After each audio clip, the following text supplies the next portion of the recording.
Welcome back to the latest video on my channel. In the past 24 hours, we have received sad news about the passing of some extraordinary talents. In today's episode D, we dedicate this time to honor their memories and celebrate the legacies of these remarkable individuals, especially Carolyn McCarthy. Former U.S. Representative Carolyn McCarthy, who successfully ran for Congress in 1996 as a crusader for gun control after a mass shooting on a New York commuter train, left her husband dead and her son severely wounded, has died. She was 81.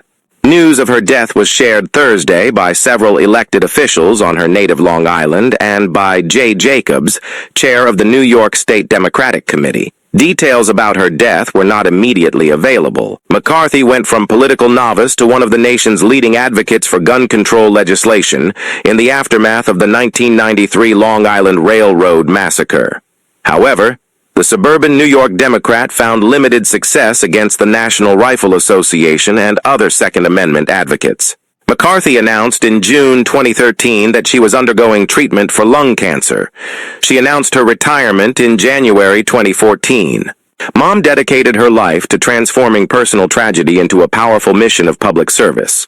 Her son, Kevin McCarthy, who survived the shooting, told Newsday, "As a tireless advocate, devoted mother, proud grandmother, and courageous leader, she changed countless lives for the better. Her legacy of compassion, strength, and purpose will never be forgotten."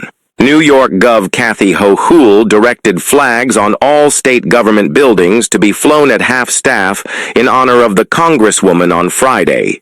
Representative Carolyn McCarthy was a strong advocate for gun control and an even more fierce leader, Hochul said. Democratic U.S. Representative Tom Swatsy said the nation has lost a fierce champion.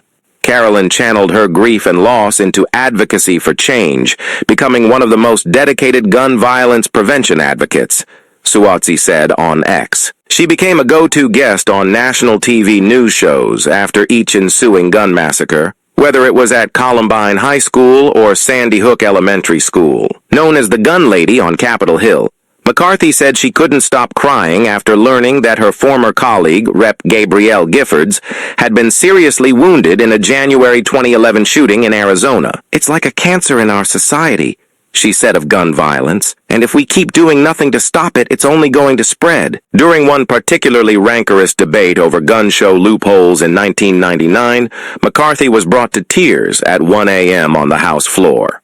"I am Irish, and I am not supposed to cry in front of anyone, but I made a promise a long time ago. I made a promise to my son and to my husband. If there was anything that I could do to prevent one family from going through what I have gone through, then I have done my job," she said. "Let me go home.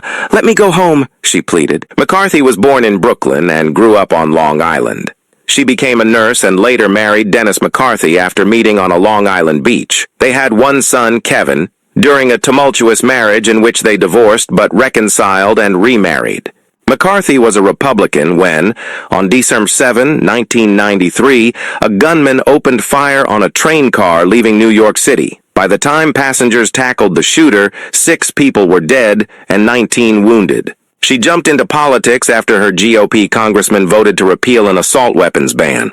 Her surprise victory inspired a made-for-television movie produced by Barbra Streisand. Since that first victory in 1996, McCarthy was never seriously challenged for re-election in a heavily Republican district just east of New York City. Some critics describe McCarthy as a one-issue lawmaker, a contention she bristled about, pointing to interests in improving health care and education. But she